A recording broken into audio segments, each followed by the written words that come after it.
ఈ రోజున ఉన్నటువంటిది ప్రధానంగా భోగి పళ్ళు అనేటువంటిది పోస్తుంటాం.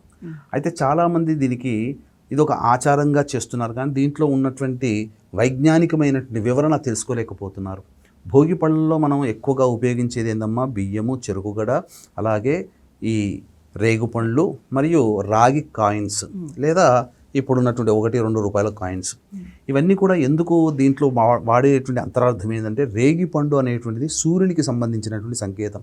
మనం ఒక దోరగా పండినటువంటి పండుని ఇలా పట్టుకొని మనం చూసాము అంటే, పండినటువంటి సూర్యుడు ఎలా ఉంటాడు, ఉదయిస్తున్న సూర్యుడు, అస్తమించే సూర్యుడు ఆ రంగులో కనబడతాడు.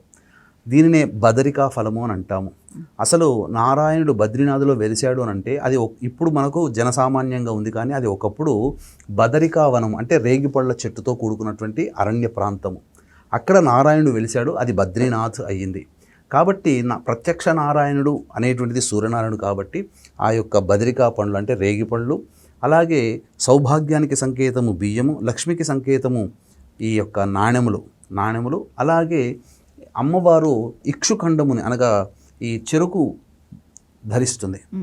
కాబట్టి ఇది అమ్మవారి యొక్క అనుగ్రహానికి భాషణగా ఈ 4 వస్తువులు కలిపి ఈ సంబంధించినటువంటి బాలురకి, అంటే సాధారణంగా 6 సంవత్సరాల లోపల ఉన్నటువంటి శిశువులకి, ఎక్కువలో ఎక్కువ మ్యాక్సిమం ఈ 10 సంవత్సరాల లోపల బాలబాలికలకి ఈ యొక్క భోగి పళ్ళు పోసుకునేటువంటి ఆనవాయితీ. ఇదంతా కూడా సాయంకాల సమయంలో, ప్రదోషకాల సమయంలో చేస్తారు.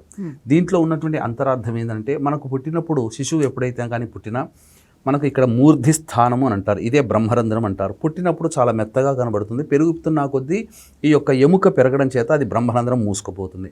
కాబట్టి ఆ కాలంలో భోగి పండ్లు పోయడంలో అంతరార్థం ఏంటంటే, ఈ యొక్క దిష్టి తీసి వేస్తారమ్మా. ముఖ్యంగా పెద్దవాళ్ళు, వయసులో పెద్దవాళ్ళు వీళ్ళందరూ కూడా ఆ యొక్క ఉన్నటువంటి పిడికిల్లో ఎంత వస్తుందో అంత తీసుకొని 3 సార్లు క్లాక్ వైజ్గా, మళ్ళీ 3 సార్లు యాంటీ క్లాక్ వైజ్గా తిట్టి ఆ యొక్క దేవతానుగ్రహం కలగాలని ఈ మూర్ధి స్థానం గుండా భోగి పళ్ళు వదులుతారు.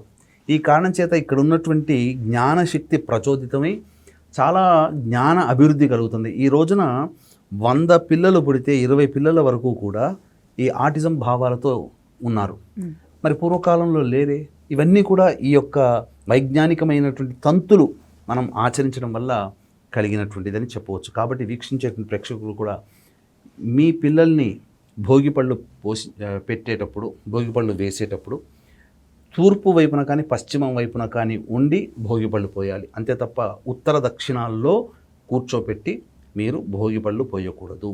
ఇది మనకున్నటువంటి సారాంశం. మన పీఠం ఆధ్వర్యంలో ఈ సంక్రాంతి పర్వదినం సందర్భంగా 15వ తారీఖు రోజున ఉదయం 8 గంటలకి మీ తండ్రి వైపు 3 తరాలు, తల్లి వైపు 3 తరాల్లో మరణించిన వారి ఆత్మతృప్తి కోసం పిండ ప్రదాన కార్యక్రమం, తర్పణాది కార్యక్రమాలు చేయించడం జరుగుతుంది. అవకాశం ఉన్న వాళ్ళు కనిపిస్తున్నటువంటి స్క్రీన్పై కనిపిస్తున్న నెంబర్కి కాంటాక్ట్ చేసి మీ గోత్రనామాదులు నమోదు చేసుకోవచ్చు.